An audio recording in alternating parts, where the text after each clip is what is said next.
Ashes on the Ave, Book 2, Chapter 1, New Levels, New Devils. The sun hit different when you had a Maybach key in your pocket. Ty stood on the balcony of his new Hollywood Hills mansion, shirt off, chain out, city views stretching from the 101 freeway all the way to the ocean. 2 Lambos in the driveway, 1 Maybach parked curbside, 2 Rolexes on his nightstand, 3 interviews lined up for the day, and lying in his bed behind him, Diana Boss, the new pop princess, the industry's newest obsession, and now, Ty's too. She walked out wearing nothing but his Forever Young hoodie, the first sample off his upcoming clothing line, and kissed him on the neck. "You stressed or just soaking it all in?" she asked. Ty smiled but stayed looking at the view. Both. Because yeah, the money was up. The followers were up. The streams, interviews, YouTube views all up. But the paranoia, the enemies, the distance from the old life, also up. Later that morning, Beverly Center, up in the matte black Lambo with Brick driving the paparazzi was out heavy. Ty hopped out like he didn't care, wearing Dior frames and diamond grills, iced out like he hadn't spent his whole life dodging bullets and eviction notices just 2 years ago. Brick stayed a few steps back, scanning every face. Ty stepped inside Neiman Marcus, made a small scene copping Diana a diamond bracelet. She laughed extra loud. Kissed him for the cameras. The blogs ate it up, but even as he smiled for the flashbulbs, Ty kept one eye on the exits. "I got too much now to lose," he mumbled under his breath. Meanwhile, Oakland 23rd Ave. Back on the Ave, the hate was growing by the day. Old heads felt disrespected. Youngins wanted stripes. And Ty's name was on every block conversation. Word had already spread. Ty Hollywood now. Ty forgot who he is. Ty don't come back. They were all still streaming his music. Because whether they loved him or hated him, they couldn't ignore him. Perspective, Amira, North Hollywood, studio. Amira sat in a small North Hollywood studio. Her new A&R from Epic sat across from her, hyping her up. "Your goal, baby. This heartbreak, this story, we're about to make you the industry's new underdog." Amira just nodded, barely listening. Her mind kept flashing back to that shade room post, that beach night with Diana, and now the paparazzi pics of them leaving the Beverly Center like some power couple. "Cool. Let him enjoy it," she whispered, because deep down, she was already plotting her next move, and her next single, straight pain music, directed at Ty, and Diana without even saying their names. Back at Ty's mansion that night, Ty sat on the couch counting a light $30,000 in cash from a recent advance. Diana scrolled through social media next to him, already playing with her new bracelet. Brick stood on the balcony outside on FaceTime with one of his Oakland hitters. "Vegas ain't been asking about Ty," Brick said into the phone. "They making noise. Some dude named Monroe behind it." Brick hung up and walked back inside. "Their blood. We got new hate brewing." Ty didn't flinch. Let him brew, 'cause right now, Ty wasn't ducking no smoke. He was too busy breathing in the air from the top. But deep down, he knew the fall always comes. Chapter 2, cameras flash, body stack, perspective. Ty Hollywood Hills, morning. Ty sat at the marble island in his new kitchen, flipping through a Billboard magazine that had his face on the cover. Headline: "From the Ave to the charts, meet Ty, Oakland's most controversial rising star. Coffee untouched, phone buzzing nonstop, the Shade Room, Say Cheese TV, No Jumper, all reposting clips from last night's show in San Diego. Ty shirtless on stage, fans screaming. Diana backstage mouthing the words to his set. Ty smiled at the photo, but the real win? His new single had just cracked top 30 on the Billboard Hot 100.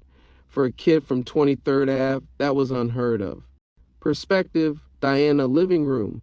Diana stood by the window scrolling Twitter. Ty's name trending again. Oakland kid really next up. Diana Boss and Ty low-key power couple goals. Ghetto love but make it pop culture. Her phone buzzed. Her manager. Producers from Love and Lyrics want to fly you to New York next week. They want Ty to guest film too. Bring him on set for a couple segment. The drama with Amira is making this pitch easy, Diana smirked. Tell them to cut the check first because while she did like Ty, she liked the attention more. Perspective, Amira Epic Records office, L.A. Amira walked into her first real label meeting wearing ripped jeans and a designer jacket she couldn't afford 2 months ago. Her single, Halfway Love, was already making noise on TikTok previews. Her A&R Reese leaned back in his chair. They want you and Diana on the same episode. Amira laughed dry. They messy for that. Reese shrugged. Messy sells. Her heart still bruised. But her pride, fully activated. Cool. Let's make it ugly then. Perspective. Brick phone call outside the mansion. Brick stood outside Ty's mansion pacing, phone to his ear. Zuri's voice came through static filled. Blood, I don't like how much I'm hearing Monroe name out here. Vegas cats hungry. Somebody done fed them your location last. Brick's face tightened. How solid is that info? Solid, solid. Brick cursed under his breath. Blood don't even know how many enemies he making by the day. Brick hung up. He didn't tell Ty yet. No point stressing him before this weekend's LA show.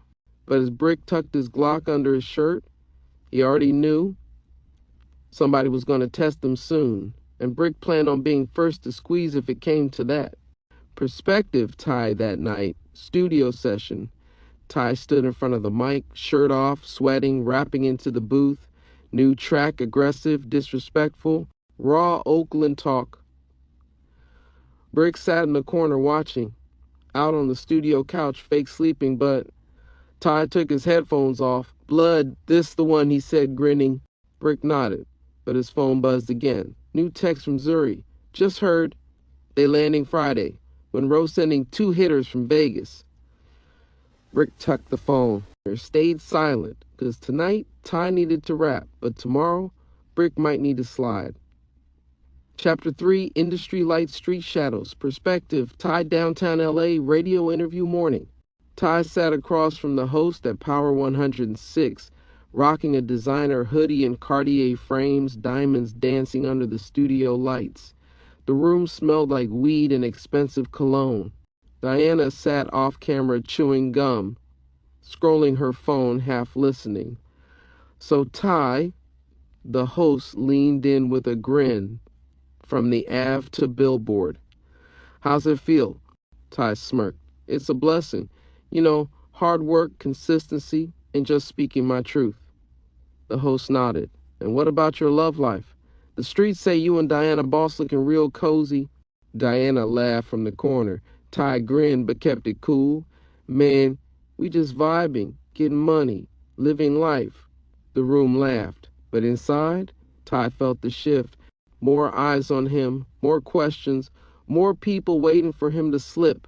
Perspective, Monroe, Vegas Strip, rooftop lounge. Monroe sat on the patio of the Cromwell Hotel, sipping dark liquor, staring out at the Vegas lights. A heavy-set man in his late 40s, gold teeth, tailored silk shirt, and a reputation built on muscle and fear. His 2 shooters, Tino and Dre, stood nearby, going over photos on an iPad. Ty at his Oakland show. Ty and Diana at Catch LA. Ty's Sprinter license plate number. Monroe leaned back. That Lil Rap NNA feeling too invincible? Let's humble him. Tino cracked his knuckles. How you want to play it? Monroe smirked. Start soft. Apply pressure. LA show this weekend? Perfect time for a wake-up call. He picked up his phone and dialed. Tell them love boys, perspective. Amira's studio, same time. Amira sat cross-legged on the floor of the studio, eyes closed, headphones on, listening back to her single. The final mix. Her vocals crisp, her pain authentic. Her indirect shots at Ty and Diana, clear enough for the blogs to catch. Reese walked in holding his phone. Her reality show producers just hit. They want you and Diana to do a joint promo shoot for the season launch. Amira opened her eyes, smirking. Bet.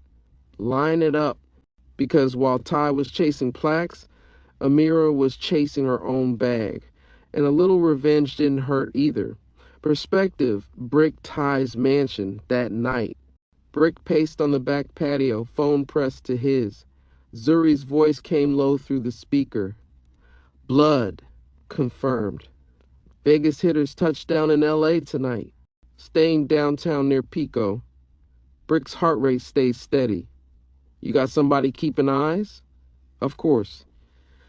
Brick ended the call and walked inside. Ty was sitting on the couch, counting fresh advance money, laughing with Diana and a few hanger-ons from the label. Brick stood there, watching, calculating, because the industry might be giving Ty awards. But Brick knew the streets was about to give him a body count. Chapter 4, lights, cameras, gunshots. Perspective, Ty Live Microsoft Theater show night.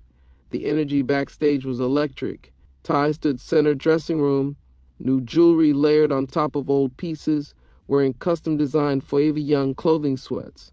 The room smelled like weed, smoke, and Hennessy.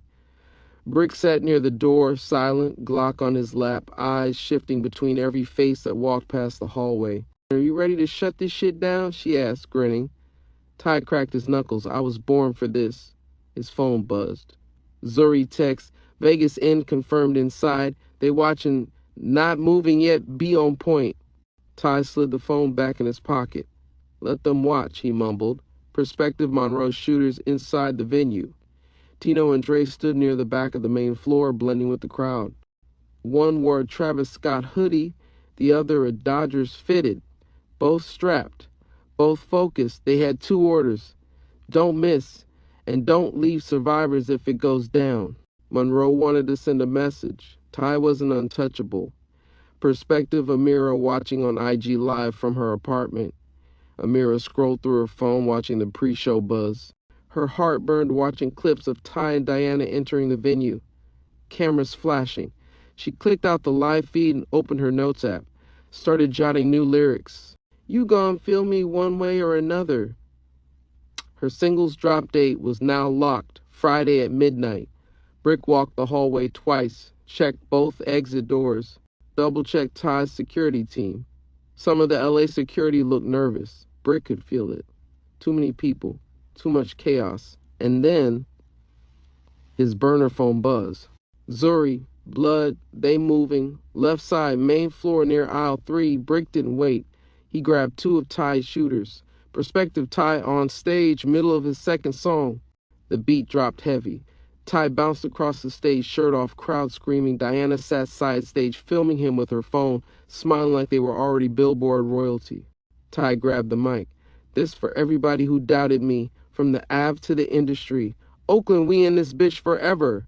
The crowd exploded. But before the next beat could drop, pop, pop, pop.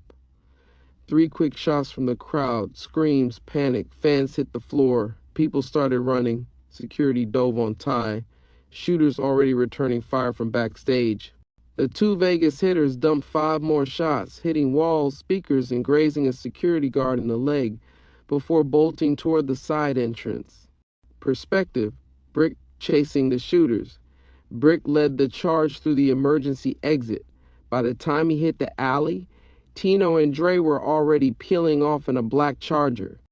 Brick squeezed off 4 rounds toward their taillights, blah, blah, blah. 1 window shattered, but they got away for now. Perspective, Ty inside the green room minutes later. Ty sat on the couch, drenched in sweat, breathing heavy. Blood from the grazed security guard still smeared across the floor. Diana clung to him, crying, but still recording pieces of the aftermath for her IG story. Brick stormed back in. Blood, we gotta tighten up. This was the first warning, Ty nodded. We locking in. Nobody's safe now. His phone buzzed again. This time, from Martin Vance at RCA. Ty, the internet already on fire. Let's spin this. Turn it into promo. Ty laughed. Dark, cold. This industry built for killers anyway. Chapter 5, Retaliation Season. Perspective, Ty Hollywood Hills next morning. Ty sat at the edge of his bed staring at his phone. His mentions, a war zone. Fans, praying for Ty. He reeled for still performing after the shots. Blogs, Ty targeted during LA show, details still emerging, the streets, burner accounts throwing slick shade, half the city acting like they knew something before it happened. Diana walked in wearing one of Ty's tees, eyes still puffy from crying the night before. "You shouldn't do the Vegas show next weekend," she said, curling into him. Ty kissed her shoulder but stayed looking at the phone. "Canceling shows ain't an option," she sighed. "You always gotta be the tough guy." Ty stayed silent because right now, he wasn't thinking about Vegas crowds. He was thinking about Monroe. And blood, perspective, Brick in the kitchen, same time. Brick stood by the sink loading a full clip into a new FN. 2 more burners sat on the counter. Zuri had just sent him another voice memo. Monroe back in Vegas already. Hearing he left a couple more hitters behind. Brick cracked his knuckles. "Cute? Nah. We getting ugly." He called Ty into the kitchen. "Blood, we gotta apply pressure back. Ain't no waiting." Ty nodded. "What's the first move?" Brick smirked. "One of his lieutenants got family staying off Crenshaw." Ty stood there thinking. "Line it up, but make it quiet." Perspective, Amira, Epic Records, that afternoon. Amira sat in a labeled conference room surrounded by marketing staff. Her single halfway love was officially dropping at midnight. Her manager Reese grinned wide. "You about to go viral off Heartbreak, girl, especially with everything happening with Ty right now." Amira laughed, but there was no real joy behind it. "I didn't want to get famous off this." She pulled out her phone, posted a new Instagram story. "Everybody fumble eventually. Stay tuned midnight." The comment section lit up. The fans, ready for the drama. Perspective, Monroe, Vegas, penthouse suite. Monroe sat in his suite at the Palm, smoking a cigar, laughing with 2 women and his personal security. His phone buzzed. An LA street contact sent him a text. "Ty and them moving tonight. Word is they looking for Rico, your little Crenshaw soldier." Monroe smiled wide. "Let them play offense." He leaned back. Because what Ty didn't know, Monroe already had another team from Vegas en route to LA. And this time, they weren't coming to scare nobody. They were coming to leave a body. Perspective, Brick, that night, South Central LA. Brick pulled up on the small apartment off Crenshaw with 2 shooters. He wasn't waiting for Ty this time. On sight, he told him. They moved quick. Kicked the back door in. Rico barely made it off the couch before Brick put 2 in his chest. Blah, blah, no talking, no warning, just action. By the time neighbors called 911, Brick and the crew were already back on the freeway. Perspective, Ty back at the mansion. Ty got the text from Brick. "It's done." Ty exhaled. "Blood for blood," he whispered. Then, without flinching, he opened his notes app and started writing new bars for his next single. Because one thing about Ty, no matter what was falling apart around him, the music never stopped. Chapter 6, Platinum Dreams, Paranoid Nights. Perspective, Ty, Hollywood Hills, 3 a.m. Ty sat on the balcony, hoodie on, blunt burning slow. The entire city stretched out below him, glowing like a fake paradise. Lamborghinis parked in the driveway, jewelry still sitting on the bathroom counter from earlier, for his last singles hanging crooked on. The money, the women, the labels, the magazine covers. He had it all now. But peace? That part still felt like it belonged to another life. His phone kept buzzing, a mix of congratulatory texts, random industry people faking like they cared, and Brick, always Brick, sending updates from Oakland and LA streets like he was still Ty's personal war reporter.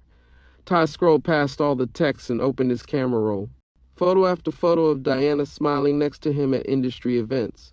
Her laughter, her Instagram story recaps, her cute couple captions that fans loved. But when he scrolled back far enough, pictures of Amira, old studio selfies, sneaky hotel room pics back when they had nothing but $2 and a dream. He exhaled heavy. Different life now, different Ty now. He tucked his phone face down and went back to staring at the skyline. That morning, RCA conference room. Ty sat at a big glass conference table surrounded by executives. Martin Vance at the head of the table. Diana sitting beside Ty, sipping an iced coffee like she owned the room. On the screen in front of them, Ty's new streaming numbers, tour dates, radio spins, merchandise reports. And then a slide appeared showing a major announcement. Warfield Films. Ty tapped for lead role in new urban action film Cold Summer. Shooting starts in 2 weeks. The whole room clapped. Ty just sat there, staring at the slide. A movie? Him? The streets never prepared him for this. Martin leaned in. You're a brand now, Ty. Not just a rapper. A star. The rest of the meeting covered budget, appearances, and brand endorsements. But Ty's mind? Still on survival mode. How I go from ducking shootouts on 23rd to reading scripts in Beverly Hills? It didn't feel real. It didn't feel earned. And it damn sure didn't feel safe. Brick sat parked across the street from the RCA building. Cameras flashing. Fans screaming his name. Brick stayed low in the seat because while Ty was climbing charts, word from Zuri was that Monroe's new Vegas shooters had already landed. They were planning to make their first real statement. Brick picked up his phone. Blood, we gotta meet tonight. Before you get too comfortable, perspective. Amira, Epic Records, same time. Amira stood in her own label meeting, looking at her pre-save link analytics. Her single already sitting at 50K pre-saves. Blogs comparing her pain music to Summer Walker and SZA. Her A&R grinned. Amira barely smiled, because deep down, she didn't want to own the pain space. She just wanted to get her heart back. She'd take the streams instead. Ty, that evening, inside the Fava, Ty stood in the center of a warehouse-turned-clothing lab, looking at racks of hoodies, sweatsuits, and jackets all branded with Fulva Young logos. The first drop was scheduled for next month. Fashion bloggers already requesting early packages. Rappers and ballplayers texting for first dibs. Ty picked up one of the sample hoodies, ran his fingers across the stitching. This was his brand, his statement. No middleman, no label split, just him, his hustle, and his name. But even with the victory, he still caught himself checking every car that drove past the warehouse windows. Because what good was all this money, perspective, brick, final scene, parking lot outside Fueva Young studio? Brick sat on the hood of his car, strapping on a vest underneath his hoodie. One of his shooters pulled up. Blood, you sure they moving tonight? Brick nodded. Monroe don't play. And Ty too distracted. We gotta be eyes, ears, and trigger fingers till this phase over. Because in Brick's mind, the industry was making Ty soft, and the streets were about to remind him nothing about this life was bulletproof. Chapter 7, Action and Almost Death. Perspective, Ty, Warfield Studios, first day. The sun hadn't even fully risen when Ty pulled up to the movie set in Burbank. Rows of trailers, lighting trucks, production assistants running around with clipboards. Ty sat in the backseat of the Maybach for a full minute, just staring at everything. This wasn't like a music video shoot. This was Hollywood. Brick sat 2 cars back in a rental, still strapped, still watching. Diana had flown to New York the night before for a reality show promo taping, which left Ty alone for the first time in weeks. His driver cleared his throat. "We here, boss." Ty exhaled. "Let's get this over with." Inside his trailer, Wardrobe laid out 2 different tactical outfits for his first action scene. His character was supposed to be a young Oakland stick-up kid turned hitman. Typecasting? Yeah. But the check? Unmatched. The director knocked on his door. "Ty, we're ready for blocking rehearsal." Ty grabbed his iced coffee, slid on the bulletproof vest prop, and stepped out. As he walked toward the set, cameras already adjusting light settings, his phone buzzed. A text from Brick. "Blood. Saw an unfamiliar face 2 trailers down. Stay close. Stay alert." Ty paused mid-step, looked left, then right. 2 guys near craft services stood posted, eyes locked on him. They didn't look like crew, didn't hold no cameras, didn't wear production badges. Ty's heart rate jumped. Perspective, Brick across the lot, watching everything. Brick pulled his hoodie low, leaning against a catering truck, hand on his burner tucked by his waistline. Zuri had sent him intel just that morning. Vegas hitters might move today. LA too hot for another public shooting, but that don't mean they won't try some sneaky shit. Brick watched both suspects fake laugh with a lighting grip like they belonged. But Brick knew fake street dudes when he saw them. They not here for no movie. He pulled out his phone. Blood. Get back in the trailer. Now perspective, Ty reacting instantly. Ty didn't ask no questions. He doubled back, dipped behind a lighting stand, and walked fast back to his trailer. Locked the door behind him. His heart pounding. Not from fear, but from anger. I'm on a effing movie set and I still gotta live like this? Perspective. The two hitters, Tino nodded toward Ty's trailer. That's him. Let's hit the back entrance and rush it. But before they could move, Brick was already on them. Blah, blah. Two quick shots, one into the air, one into the rear quarter panel of their getaway car. Tino and Dre scattered. One jumped the fence. The other ran toward a backlot exit. Security on set went crazy. Radios buzzing, paws screaming, director cussing. Production shut down instantly. Perspective, Ty inside trailer, hearing the shots. Ty pulled his own burner from his gym bag, sat on the floor with his back against the trailer wall, breathing hard. They really tried to hit me on set in daylight with studio cameras rolling. He laughed to himself, not out of humor, but out of disbelief. Then, like muscle memory, he opened his notes app, typed out 8 raw bars about surviving assassination attempts and still showing up to shoot movies. Perspective, Brick minutes later, regrouping with Ty, Brick busted through the trailer door. Blood, you good? Ty nodded. I'm straight. Brick locked the door behind him. It's just the first warning, bro. They testing your patterns. Next time, they won't miss. Ty stood up, looked Brick dead in the face. So next time, we make sure we shoot first. Brick smirked, because that's the Ty he wanted to hear. Perspective, social media later that night. By midnight, the industry blogs were already posting. Ty's first movie shoot shut down due to security scare. Sources close to the rapper say he's fine, but tensions remain high. The comments? Split between fans showing love and trolls saying Ty was bringing street beef into Hollywood. Perspective, Ty back home, final scene. Ty sat on the edge of his bed that night, staring at the Forever Young sample jackets hanging from a clothing rack in his room. His first big movie role almost cost him his life. And the next day, he had to fly to Vegas for a label-sponsored industry party. Vegas, Ty exhaled slow, because if Monroe wanted to play, Ty was about to start playing too, but this time, for keeps. Chapter 8, Sin City Setups. Perspective, Ty private jet en route to Vegas. Ty sat stretched out on a leather seat inside the G5, staring out the window. Diamonds heavy on his neck. New Forever Young varsity jacket on. Fresh off-whites laced tight. Brick sat 2 rows behind him, posted with 2 LA shooters Ty brought for extra muscle. Diana sent a good luck text from New York, where she was still filming for the reality show. Ty didn't reply. His mind stayed busy replaying yesterday's gunshots on set. And now, Vegas, the same city Monroe called home. Martin Vance had lined up this entire trip. A BET Awards after party plus a surprise live performance Ty was supposed to do at Dry's rooftop club. Ty wasn't worried about the crowd. He was worried about who'd be waiting outside the crowd.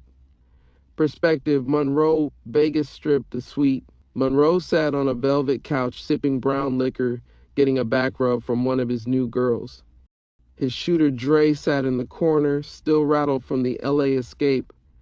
Monroe scrolled through Instagram, watched Ty's jet story post like a hawk. Look at this Lil Rapinay. Still making moves like he untouchable, Monroe said, eyes narrowing. His phone buzzed. A contact from inside Ty's new label circle. Some snake-leaking info. Blood landing at Signature Terminal. Staying at Aria Sky Suites. After party at Dry's. You didn't get this from me. Monroe smiled. Perfect. He stood up, cracked his neck. Tonight, We ain't sending hitters. We gonna show up face to face. Let him know the war just starting. Perspective.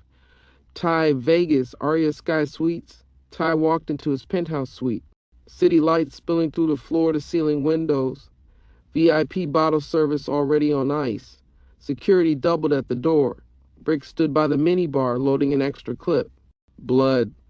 We ain't here for sightseeing, Brick said. Ty nodded. I know, but inside? A strange calm settled over Ty, somewhere between ego and exhaustion, somewhere between paranoia and pride. He was tired of ducking, tired of flinching, tired of always reacting. After tonight, I'm playing offense only. Perspective. Dry's nightclub midnight rooftop party. The rooftop lit up like a movie scene. Champagne showers, smoke machines, industry execs, Instagram models, fake friends. Ty hit the stage for a surprise 2 to song set. The crowd went wild, phones in the air. But as Ty stepped off stage, that's when he saw him. Monroe, standing by the VIP rope, silk shirt, diamond pinky ring. 2 Vegas hitters flanking him. Monroe lifted his glass, smiled wide, and mouthed, "See you soon." Brick clocked it instantly. Security moved in before things could pop. But Ty, he just stared. Smile gone, chest tight. Because that look Monroe gave him, that wasn't a warning, that was a promise. Perspective, social media next morning. By sunrise, clips of Ty and Monroe being in the same building started circulating on Twitter. Fans speculating, the blog stirring. Vegas ops and industry rappers in the same room last night. Somebody check on Ty. Monroe got next, and through it all, Ty sat back in his suite, scrolling, plotting, and texting Brick. We moving first from now on. I want names, I want locations, and I want bodies. Chapter 9, Retaliation Mode and R&B Revenge. Perspective, Ty back in LA, morning after Vegas. Ty sat at the long dining table in his mansion staring at his phone like it was a chessboard. Monroe's face from the night before kept flashing in his head. The smirk, the fake toast, the see you soon look, the sliding glass doors loading up the blood. I got 3 addresses. 2 of his Vegas hitters still here in LA. And the third cat, word is he keeping a low profile out in Riverside. Ty rubbed his temples. His other phone buzzed. A text from Martin Vance. Congrats on trending all weekend again. Bit wants you and Diana for a sit-down interview about your relationship. They want to package y'all as the new urban couple. Ty flipped the phone screen down. Because at this point, he didn't care about interviews, didn't care about Instagram comments, didn't care about award shows. Only thing on his mind? Blood for blood. We're not waiting no more, Ty said. Brick nodded. Perspective, Amira, midnight single release moment.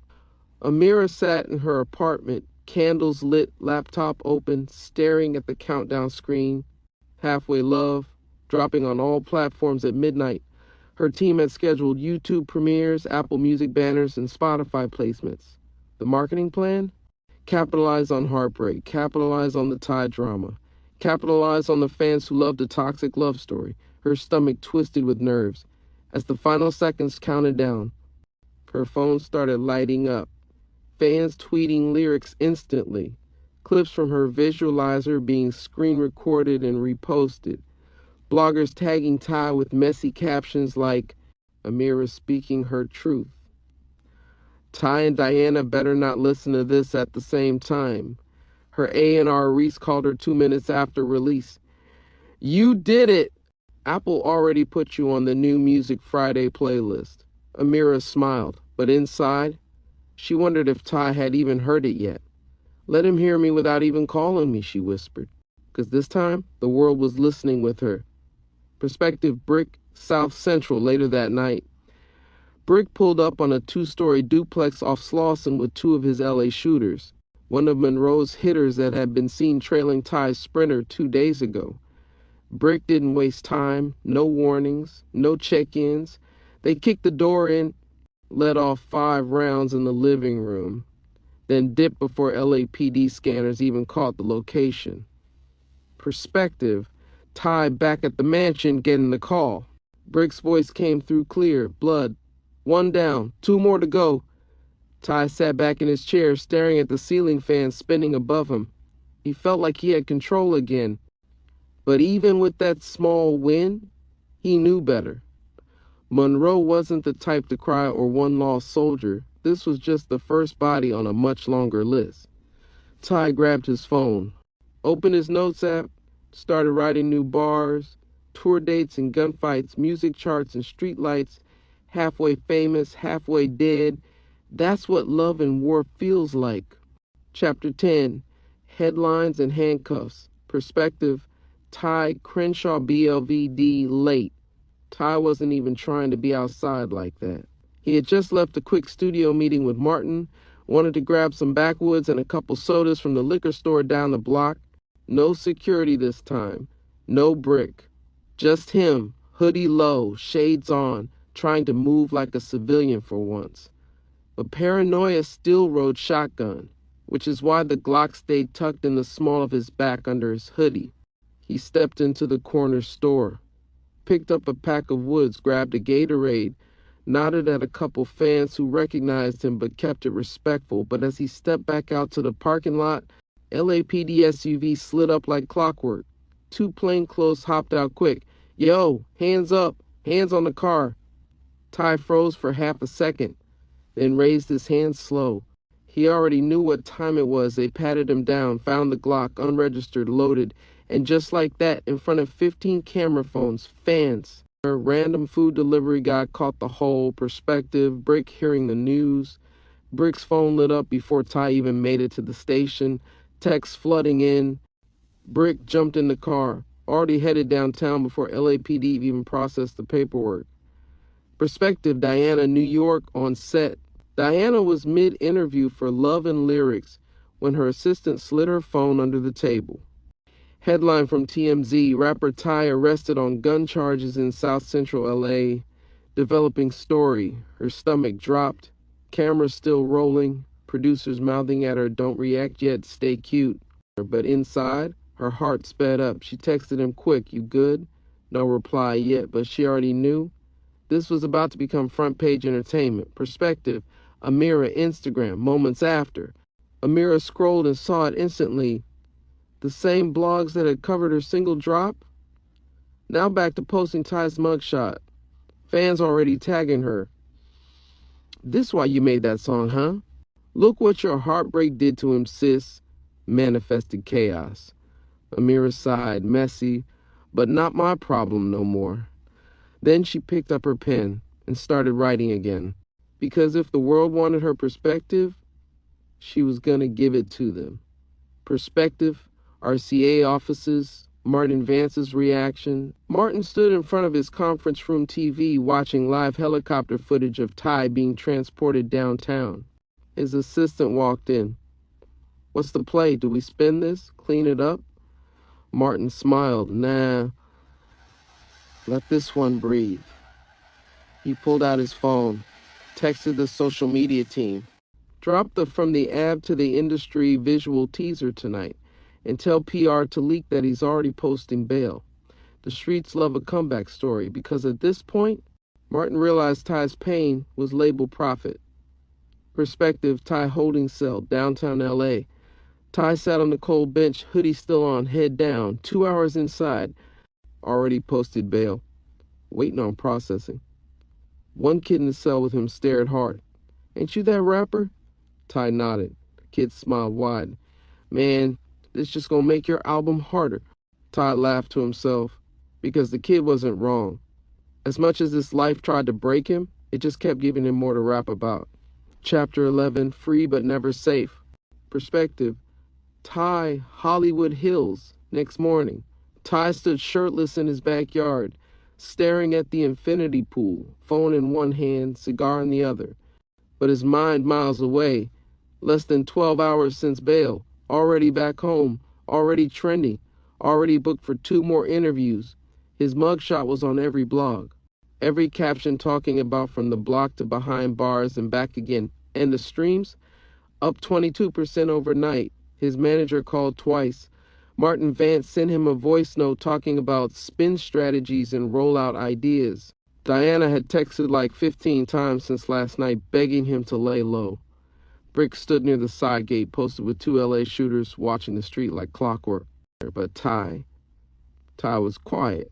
His head wasn't on press runs. It wasn't on fans. It was on survival and revenge. Perspective, Brick patrolling the perimeter. Brick lit a cigarette, eyes never leaving the gate. The shooters with him, Boogs and Ant, stood ready. Zuri had texted a few minutes ago. Word is Monroe touching down tonight, staying downtown at the Intercontinental.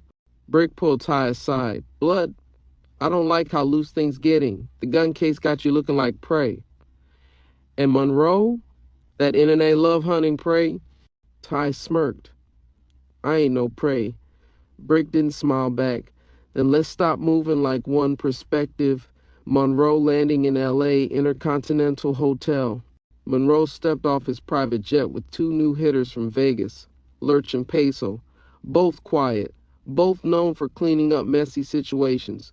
Monroe checked into the presidential suite overlooking downtown LA, lit a cigar, poured a glass of dark liquor, then pulled out a burner phone, sent out a single text. Tonight, soft spot, shake 'em up. His shooters knew what that meant. Not yet, but a reminder, Ty's not safe anywhere. Perspective, Diana on a flight back to LA.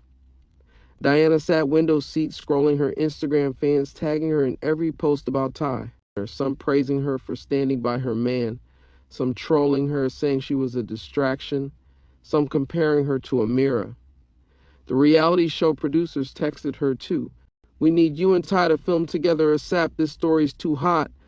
Diana sighed. Her feelings were real, but the fame, also real. If he survives this, we both eating forever. Perspective, Ty that night, late. Ty stood in the studio alone, finishing up new vocals. The track, a full-blown diss record, not by name, but anybody from Oakland and Vegas would know exactly who he was talking about. His voice raw, his energy angry, his bars venomous. Right after his last take, Brick bursts into the studio. Blood, they hit the Sprinter. Ty froze. Who? 2 masked NNAs. Lit it up with a drum clip while it was parked outside the mansion. Empty, thank God, but blood. They moving close now. Ty stood there, breathing slow, heart steady. Then grabbed his phone and sent a group text to Brick, Boogs, Ant, and Zuri. War mode. Chapter 12, New City, Same Enemies. Perspective, Ty, Buckhead, Atlanta, 2 weeks later. The Georgia sun hit different. Ty stood on the balcony of his new Atlanta mansion, overlooking 3 acres of tree-lined land, circular driveway full of foreign cars. Inside, custom marble floors, glass staircases, infinity pool, built-in studio on the lower level. Everything new, everything expensive, everything far away from the war zone in LA. In Oakland, Brick stood down in the driveway, posted like always, pacing with a burner tucked under his hoodie. Diana walked out onto the balcony behind Ty, wearing nothing but one of his oversized Forever Young hoodies. Her smile, genuine for the first time in weeks. I love it here, she said, wrapping her arms around his waist. Ty kissed her forehead. We needed a reset. But even as the words left his mouth, his mind stayed moving like a chessboard, because distance didn't mean safety. Perspective, Ty later that afternoon, industry meeting downtown Atlanta. Ty sat across from 2 senior execs from Lionsgate Films, locked into conversations about a 3-movie deal. The roles, urban crime dramas, an action film, hood to Hollywood biopic loosely based on his. The money on the table? Mid-7 figures. But Ty stayed nonchalant. Look, I love the scripts, but y'all know my situation. I need full control on rollout and a bigger back end on streaming rights. The execs exchanged glances. Martin Vance, on a Zoom call from LA, grinned from his screen. You got that, Ty? And just like that, Ty became an official movie star. Perspective, Brick back at the mansion on the phone with Zuri. Brick sat out back on the patio, phone to his ear. Zuri's voice came through loud. Somebody from the Vegas crew been spotted on Old National Highway. Brick cursed under his breath. Blood can't even breathe. You need me to make some phone calls? Zuri asked. Yeah, line up some hitters local to the A. We're gonna build a small team out here. Because Brick already knew? New mansion or not, new city or not, the war just traveled with them. Diana stood barefoot in the kitchen, glass of wine in hand, scrolling through Zillow listings for fun. For the first time in months, she felt like she had Ty back. New house, new photo shoots lined up. Her Instagram following was up 300K since the LA arrest headlines. Her streaming numbers were climbing too thanks to the reality show buzz. For now, she was happy. But deep down, she wondered, how long does this peace really last with a man like Ty? Perspective. Ty upstairs office, final scene. Ty sat alone in his upstairs office of the mansion security layout spread out. 2 burner phones buzzing every half hour. A list of Monroe's known associates written on a legal pad. On the wall, a whiteboard with 3 words circled in red marker. Forever Young, Platinum, Revenge. Because while the world celebrated his wins, Ty stayed focused on war, both in business and in blood. Chapter 13, cameras rolling, ops plotting. Perspective, Ty, Atlanta, first day on movie set. Ty pulled up to the movie lot in East Point, Georgia. Brand new matte black S63 Benz coupe. Fresh Forever Young sweatsuit. Cuban link swinging. The local news crews already outside the gated lot, filming B-roll for the upcoming From the Ave to the Big Screen segment. Fans screaming from behind barricades, security tight, his assistant walking next to him with 2 phones in her hand like she was juggling gold bricks. The director met him at the entrance. Ty, you ready for this scene? Ty smiled, but it wasn't a full smile, because even though this was his first major movie role, his first shot at Hollywood-level stardom, his mind still stayed on war. Inside the soundstage, the scene was a bank robbery getaway. Ty's character running out with a duffel bag full of fake money, hopping into a Dodge Charger, peeling off while police sirens blasted in the background. Ty nailed the take 3 times in a row. Even the director clapped. The whole set, hyping him up. But while everyone was celebrating the shot, Brick stood by the studio exit, arms folded, scanning every shadow. Because 20 minutes before Ty arrived, Zuri had sent Brick a text. Vegas boys moving again. New faces in Atlanta asking about Ty. Names floating Lurch and Peso. Monroe got him on a short leash. Brick kept his Glock close, because Atlanta or not, the danger traveled with them. Perspective, Diana mansion, planning Forever Young content. Diana stood in the new walk-in closet Ty had built for her. Full glam, ring light on. Promo pics in the latest Forever Young women's wear. Her DMs flooded with fans, fashion bloggers, even a few small reality show producers talking about a possible spin-off show for her. She smiled for the camera, but paused between takes. I wonder if Ty really bought this house for us, or if it was just another safe zone to dodge bullets. But she shook the thought off, because truth be told, she loved Atlanta, loved the mansion, loved this new level, and loved Ty, at least most days. Perspective, Amira lay, studio session with Reese. Amira sat in the vocal booth at Record Plant LA, laying down hooks for a follow-up single. Her last record was still charting, fans eating up her heartbreak survivor story. She had interviews scheduled, TikTok duets trending. But the label?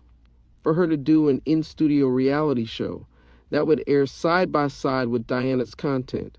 I'm not with the fake beefs in Senate, Amira told her manager. Reese laughed. We'll make it look natural. Amira rolled her eyes. Deep down, she knew all this started with Ty. And somehow, perspective, Brick, downtown Atlanta, meeting with a local shooter. That night, Brick met up with a young hitter from Decatur named Savage Tone. Loud, but loyal. Wild, but effective. Brick pulled him to the side. But I need eyes on any Vegas plates moving funny down here. Tone grinned, say less, because as Brick saw it, Atlanta was new territory, but the game, same rules as the Ave. Perspective, Ty, back at the mansion, late night. Ty sat at his home studio, headphones half on, working on new bars. His next single was halfway done. The hook, full of double meanings, talking about fame and burying enemies under marble floors. His assistant walked in with his phone. Blood. You got a missed call from Martin. Bet wants you on their morning show tomorrow. And Brick downstairs. He said it's urgent. Ty stood up slow, because urgent from Brick always meant somebody moved, and it was time to move back. Chapter 14, Power Plays and Plot Twists. Perspective, Brick, Old National Highway, late night. Brick sat low in the passenger seat of a rented black Tahoe. Savage Tone sat behind the wheel, chewing on sunflower seeds, staring out the window. For 3 nights straight, they'd been riding through the South Side, checking every side street and gas station, looking for Monroe's Vegas hitters. And tonight, they finally caught one. A skinny dude with neck tats and a Vegas Raiders fitted, lurking outside a studio Ty had just left hours earlier. Brick didn't wait for confirmation. He opened the door, walked right up, and pressed the Glock to the back of the dude's ribs. Blood. You lost or you looking for something?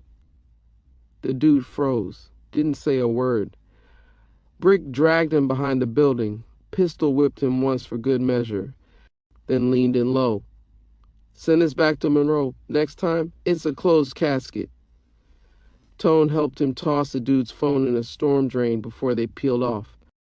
Perspective, Ty, downtown Atlanta, executive office next morning. Ty sat across from 2 senior executives at Def Jam South. They poured up mimosas like it was a victory brunch. Martin Vance FaceTimed in from L.A. So look, Ty, we want to expand your next deal. The music's hot. The movie is heating up. In your Fova Young clothing line, we think it's time for national distribution. Ty nodded, but didn't say much. His mind halfway on the business, halfway on Brick's text from last night, caught one of Monroe's hitters creeping near the studio. Handled it, but it's getting real close. Still, Ty leaned back, smiled for the execs, and said what they wanted to hear. Let's run it up. Inside, though, he was already thinking about security upgrades and hiring more shooters. Perspective, Diana, Atlanta mansion, midday. Diana sat on the edge of the bed scrolling through Ty's latest Instagram post, another viral video of him walking through Lenox Mall. 3 random girls screaming his name, one even trying to grab his chain for a selfie. Her stomach turned. She could feel the distance growing. Every night now? Ty came home later, stayed locked in the studio more, didn't text back as quick, and the worst part? She needed him more than ever now. Her music was stagnant. Her bookings slowed down. Her team kept reminding her, Diana, your brand works best when you're attached to Ty. Just as she closed Instagram in frustration, her phone rang. Her manager, guess what? VH1's reaching out. They want to pitch a reality show centering you and Amira. Diana's heart dropped. Amira? Are you serious? Dead serious. Shauna Scott is producing. You and Amira, side by side, on camera, ratings gold. Diana bit her lip, because as much as she hated the idea, she knew this was her shot to stay visible. Clout by any means, huh? She whispered to herself. Perspective, Amira lay studio. Amira sat cross-legged on the studio floor and working on harmonies for her next single when her manager Reese burst in. Guess who just called? VH1. They want you for a reality series. Amira laughed. With who? Diana. And if we play it right, we'll rope Ty into a few episodes too. Amira shook her head. This industry is messy. Reese smiled. And that's why it sells. Perspective, Ty mansion. Later that night, Ty sat in his home studio, chain on, shirt off, stacks of cash on the table, 2 new song drafts open on the laptop. His assistant walked in. Blood, your girl's manager left a message. VH1 talking about a new reality show with Diana and Amira. Ty just laughed. Dry, cold, same 2 women, different bag. He picked up his phone and sent a text to Brick, double the security. and get me a list of local hitters. We going full offense now, on every front. Chapter 15, Cameras, Contracts, and Killers. Perspective, Diana VH1 offices, Midtown Atlanta. Diana sat in a glass-wall conference room, heart racing, tapping her acrylic nails against the table. Makeup flawless, hair laid, big designer shades covering her half-anxious, half-pissed expression. Sitting across from her, Amira, smug, chill, wearing oversized shades and sipping on iced coffee like this wasn't the most awkward situation ever. Shauna Scott, the executive producer, walked in smiling like she'd been waiting on this moment for years. Ladies, welcome to the next chapter of your lives. Diana glanced at Amira. Amira didn't even flinch. Shauna kept going. The network wants raw, unfiltered, the real story behind the music, behind the fame, behind Ty. Diana clenched her jaw. Of course it's all about him, she thought. Amira grinned. Long as the check clears, I'm with whatever. The room laughed. But both women knew? This was war disguised as reality TV. Perspective, tied downtown Atlanta label building same time. Ty sat in a private boardroom with Martin Vance on Zoom and 2 brand partnership execs in the room. Martin was hyped.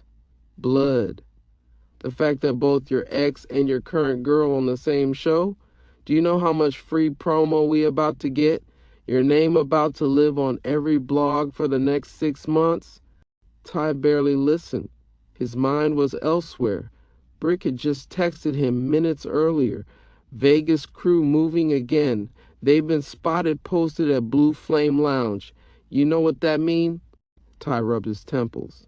The execs were still talking about merch bundles, streaming spikes, and possible Netflix docuseries follow-ups. Ty leaned back, smirked. Y'all handle the press runs. I'll handle the rest. Perspective, Monroe, Atlanta, Blue Flame Lounge VIP section.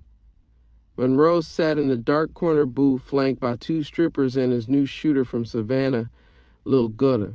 They had hookah blowing, bottles on the table, but Monroe wasn't partying. His phone sat face up on the table showing a picture of Ty's mansion entrance gate. We tired of playing cat and mouse? Monroe said low. Gutta sipped Casamigos straight. Say the word. Monroe grinned. Not yet, but soon. Real soon. He pulled out his phone and sent a short text. Next target. Give me location on Brick, because Monroe figured before he took out Ty, he'd cut down the protection first. Perspective, Brick pulling into Ty's driveway that night. Brick pulled up to the mansion. Phone buzzing again, another unknown number, another unknown city code. He silenced it. They trying to track my patterns now, he thought. He walked straight into the house. Ty was sitting in the studio room, playing back some rough vocals for a new track. Blood. We gotta talk, Brick said. Ty muted the speakers. What's up? Brick sat down heavy. Vegas cats ain't hiding no more. They showing up at strip clubs. They getting comfortable out here. And I got word. Somebody putting a number on my head now. Ty looked at him for a long beat, then smiled. Cold. You know what that mean? Brick nodded.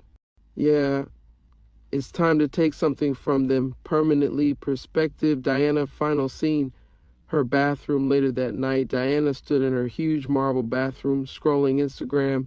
Fan pages already speculating. Are Diana and Amira filming together? New VH1 show leak. Ty's women, one show, one city. Drama. Diana stared at her reflection. Her career, her brand, her fame, now all directly tied to Ty. Her phone buzzed. A random industry stylist DM'd her. You lucky. Ty making both y'all famous without even trying. She closed the app, tossed her phone on the counter, and whispered to herself, Lucky? Nah, I worked for this, and I'm not about to lose it now, not to Amira, not to anybody. Chapter 16, blood on the pavement, drama on camera. Perspective, Brick, South Atlanta, early morning. Brick's routine was simple. Every morning he hit the same corner store on Old National for a black and mild and a Gatorade. This morning, same move. But as he stepped out the store reaching into his pocket, a dark gray Charger rolled slow past the lot, back window lowered. Brick's instincts kicked in. He ducked behind a parked sedan just as the first shots rang out. Blah, blah, blah, blah. Glass shattered, storefront windows cracked. A random dude pumping gas dropped to the pavement screaming. Brick pulled his Glock from his waistband. Returned fire. 2 clean shots through the rear bumper as the Charger peeled off. Blood. They really trying to knock me down in broad daylight, Brick whispered, heart pounding. As sirens echoed from down the block, Brick dipped into the alley, phone already dialing. Perspective, Ty at the mansion, same time. Ty was in the gym hitting the punching bag when Brick's call came in. One ring, Ty answered quick. Blood. They just tried to air me out outside the store, Brick said, still breathing heavy. Ty froze mid-swing. You hit? Nah. I'm good. But this shit real now. They done crossed the line. Ty wiped sweat from his forehead. Say less, meet me at the crib. We done playing defense. Inside his head, Ty was already choosing who was gonna die first. Perspective. VH1 reality show, first day of filming, Midtown Atlanta. Meanwhile, across town, VH1 had set up cameras at a rooftop lounge for the first official day of reality show filming. Amira walked in wearing a skin-tight 2-piece with fresh curls and gold hoops. Diana already seated at the table, sipping a fake mimosa, sunglasses on, full attitude. The producer set the energy up perfectly. Fake small talk turned to real jabs within minutes. Amira leaned back in her chair, laughing loud on purpose. Oh, so now you miss being relevant, huh? She said, staring at Diana. Diana took her glasses off slow. Baby, you wouldn't even have a storyline if it wasn't for me and Ty. Amira smirked. That's funny, because from the outside looking in, it looked like you just holding on.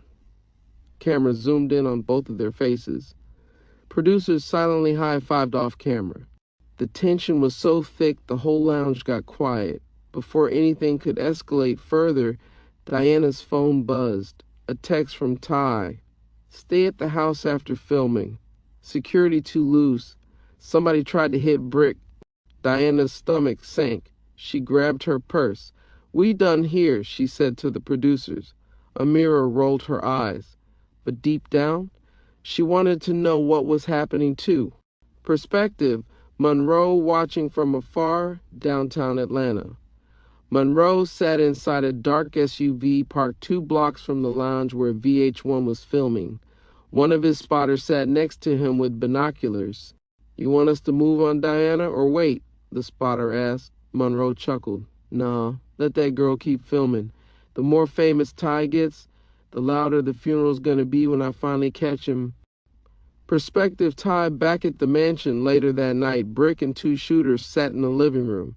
Diana upstairs locking every door.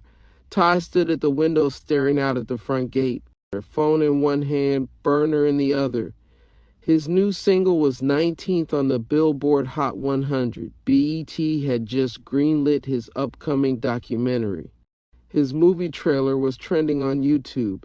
And yet, tonight, all he could think about was who needed to die first to send a message. Blood, Brick said, walking in from the kitchen. It's time we put somebody down and make it loud. Ty nodded slow, set it up. We making the news next. Chapter 17, retaliation headlines. Perspective, Brick, East Atlanta, 2 Brick sat in the back seat of a blacked out rental. 2 hitters from Atlanta, Savage Tone and Lil Mook, sat up front, both masked, both amped. Their target? Peso, one of Monroe's Vegas shooters spotted at a strip club off Glenwood 2 nights straight. Brick chambered around, on sight, no warnings. Make it loud, he told the crew. As they pulled up to the club's back parking lot, Peso stood outside smoking, flanked by one other Vegas cat. Brick and his shooters hopped out. No words, just gunfire. Blah, blah, blah. Peso dropped instantly. His partner caught two to the stomach, trying to crawl behind a parked Chrysler. Brick fired one more shot for emphasis before they dipped. By the time the first sirens lit up the night sky, they were already on I-20 headed back to Buckhead. Perspective, Ty back at the mansion watching the news. Sat on the edge of the bed scrolling Twitter when the news broke, breaking gunman opens fire outside East Atlanta club. One dead, one critical. Sources say victim tied to known Vegas gang figure. Blogs move quick, fans even quicker. Some connected it to Ty within the hour. Another body falls. Everywhere Ty goes, bodies drop. The most dangerous man in music? Billboard charts on Monday. Funeral homes on Friday. Ty laughed to himself. It was dark. It was twisted. But it was true. And the crazy part? His new single streams jumped 40% overnight. Brick walked in. Blood? It's done. Ty nodded. Good. Let him know. We ain't hiding. Perspective, Diana upstairs. Watching the same news, Diana stood frozen in the bathroom, staring at the TV. The same anchor that covered Ty's red carpet appearance last month, now seeing his name in connection with an East Atlanta homicide. She opened her phone, scrolled Instagram, saw fans calling Ty the new Pac, some calling him a menace.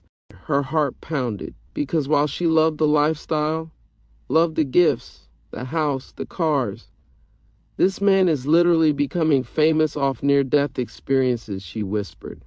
And worst of all, she knew she wasn't leaving. Not now. Not while the camera's still rolling.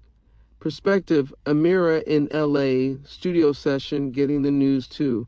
Amira sat in a dark studio working on her new EP. Her engineer paused the session. Yo, ain't this your ex-dude?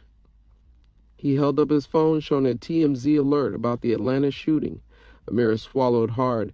Yeah, that's him, the engineer laughed. Blood crazy. But I ain't gonna lie. This next album about to go triple just off your name being attached to his. Amira sat back, pulled out her pen, and started writing new lyrics. 'Cause deep down, she knew she wasn't done with Ty either. Not by a long shot. Perspective, Monroe back in Vegas hearing the news. Monroe stood on his hotel balcony overlooking the strip. Phone in hand, cigar burning. One of his lieutenants just called from Atlanta, confirming Peso was gone. Monroe just smiled. Okay, Ty, you want to play loud now? Cool. He dialed another number. His next hitters already booked a flight, because now it was all-out war. Chapter 18, ratings, rumors, and reloaded clips. Perspective, VH1 production office, Midtown Atlanta, morning after the shooting. Shauna Scott stood in front of her whiteboard. At the top, big bold letters in red marker. Ty, gun case, hit attempt, murder retaliation, reality gold. Her team sat around the table, eyes wide, energy up. Here's what we're doing, Shauna said. We lean in. We let the streets tell the story for us. Next week, I want cameras rolling inside Ty's mansion. We need on-camera confessionals from Diana and Amira. Let them react to the headlines. Her assistant raised a hand. What if Ty says no? Shauna laughed. Ty loves to act like he hates attention, but let's be real. He's addicted to the spotlight, just like the rest of them. Her perspective, Ty mansion, same time. Ty sat in his home studio, scrolling through fan comments. Realest rapper out right now. Survived the streets and dropped platinum records. Different breed, blood untouchable for. Ty smiled, but it wasn't all ego. His mind stayed busy, thinking about Monroe, thinking about the next move. His phone buzzed. Zuri, what's good, Z? Her voice came low. Blood, Monroe just flew in 2 new shooters last night. Some grimy cats from North Vegas. Go by Twin and Bino. They already spotted near Buckhead. Ty sat back. Silent for a beat. Brick know yet? Just hit him. Ty cracked his neck. Tell Brick, it's time for cameras and choppers. We getting ahead of this. Perspective, Brick, downtown Atlanta, apartment complex. Brick pulled up to a dusty low-rise apartment on the east side. Word was one of Monroe's new shooters was staying here. Savage Tone sat in the passenger seat, bouncing his knee, eager. Brick grabbed his phone. Texted Ty, found one. Laying low. Give me the green light. Ty responded in seconds. Handle that. But keep it out the news for now. We'll save the next headline for something bigger. Brick smiled. Say less. Him and Tone hopped out, gloved up, ready to move. Perspective Diana inside the mansion.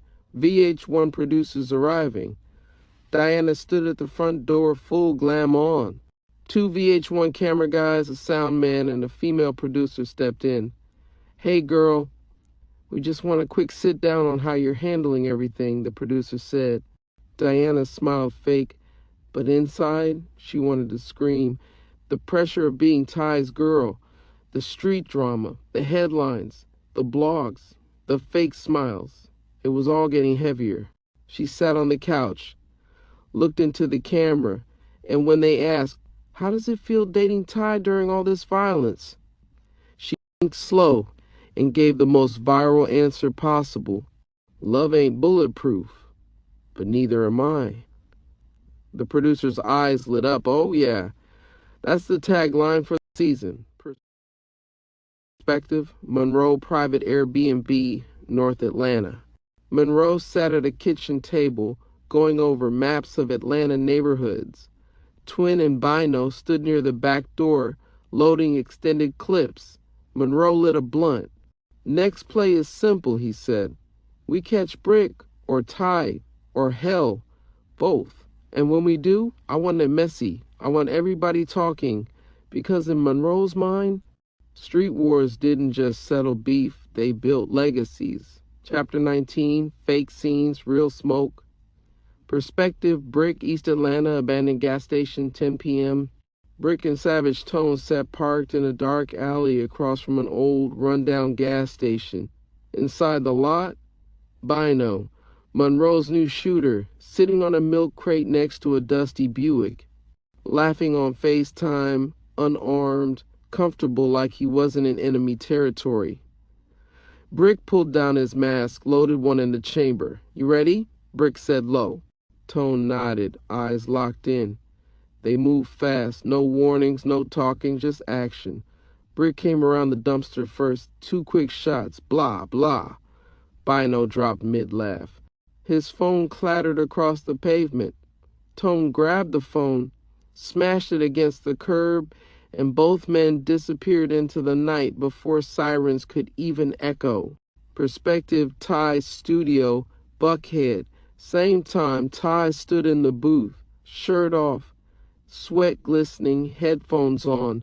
The beat knocked heavy, street anthem tempo, 808 seconds rattling the walls. Ty's voice cut through the mic, raw and unapologetic. Grew up where funerals double as rap promo. Get hit, then go platinum. That's how the stats go, though. Labels love trauma, streets love blood. Both gon' stream when you die. So who really won? The engineer stopped the track. Blood, you sure you want to say all that? Ty laughed. Leave it in. We keeping everything real this round. Brick texted right as Ty walked out the booth. It's done. Bino down. Ty smirked. Good. One more off the board. Perspective, VH1 reality show filming location, rooftop lounge next afternoon. Diana showed up first. Big sunglasses. Fresh lace front. Fit dripping Fova Young head to toe. Amira walked in 20 minutes later. No makeup. Natural curls. Baggy sweats and attitude heavy. Shauna Scott, the executive producer, whispered to the cameras. All right, y'all. Let's set this tension up nice. Remember, keep it staged, but let them get spicy. The scene was supposed to be simple. Diana confronting Amira over old Ty drama. But 5 minutes in, Amira took it left. You're not mad about Ty. You mad your career still needs his name to breathe. Diana stood up instantly.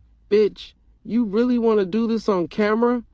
Security stepped in quick, but both women were already shoving. Glasses knocked over. Mics picked up every word. Producers loved it. Cameras kept rolling. Perspective. Ty watching on Instagram that night. Ty sat back at the mansion scrolling. There are clips from the fight already on Instagram before VH1 could even edit the footage. Fans going crazy. Memes circulating. Hashtag Team Deanna. Hashtag Amira ain't scared. Hashtag Ty stay winning. Ty laughed low. Then picked up his phone. Texted Brick. Next one's on me. Tell the shooters. We going for twin necks. Because at this point, every part of Ty's life, the music, the streets, the women, the drama, was all blending into one unstoppable machine. But deep down, he knew Chapter 20, setups and specials. Perspective. Ty inside the mansion. Early morning, Ty sat on the patio, fresh coffee in hand, gold chain resting on his chest. His mind, already 10 moves ahead. Brick texted him just minutes ago. Twin been spotted. Staying over on the west side. Moving sloppy. Ty stood up. Bet, 'cause after Bono dropped, Ty wanted twin next, and he wanted it loud. But first, business. VH1's production team was pulling up later for a joint interview special with him, Diana, and Amira. Ty already hated the idea, but Martin Vance from RCA texted him earlier, Bro, we need this. The streets love you. The industry needs to see your face too. This helps both our pockets. Money talk, always move Ty, for now. Perspective. Brick West Side Atlanta, watching Twin spot. Brick sat parked near a corner store down the block from where Twin was crashing. Savage Tones sat in the back seat, half asleep with the burner on his lap. Brick lifted the binoculars. Twin came out the house around noon, wearing flip-flops, sweatpants, and moving like he had no enemies in the world. Brick shook his head, sloppy as hell. He texted Ty, Twin moving now. We can line it up tonight. Ty texted back, make it happen. I want his name trending by morning. Brick smiled. Say less. Perspective, VH1 studio, downtown Atlanta. Later that day, Diana showed up first. Tight black dress, forever young heels, face beat to perfection. Ty pulled up next, wearing oversized designer shades, iced out chains, and a cold demeanor. Then Amira walked in. Simple, fresh face, denim jumpsuit, no jewelry. The energy was thick. Shauna Scott, the producer, grinned wide behind the camera monitors. We live in 3, 2, 1. The host started with soft questions. So Ty, how's life balancing music, movies, and all this outside noise? Ty smirked. Everything comes with a cost. Some people pay with time. Some people pay with attention. I pay with both. The audience gasped. Diana rolled her eyes. Amira laughed. The tension crackled on set. The host leaned in. Are you saying people around you causing distractions?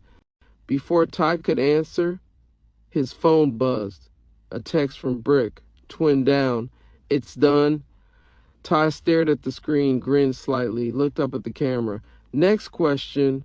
Perspective. Monroe, Vegas Strip that same night. Monroe stood on a hotel balcony staring down at the Vegas lights. 2 soldiers dead, both hit in Atlanta. His phone buzzed. A contact named Big Mook lit up on the screen. An old school Vegas enforcer. 1 call away. Monroe answered, Yo, I'm sending you to Atlanta. No more warnings. I want full pressure. Blood for blood. Perspective. Social media. Minutes after the VH1 special airs, clips from Ty's interview spread like wildfire. Memes. Blog reposts. Hashtag love ain't bulletproof trending again. Fans choosing sides.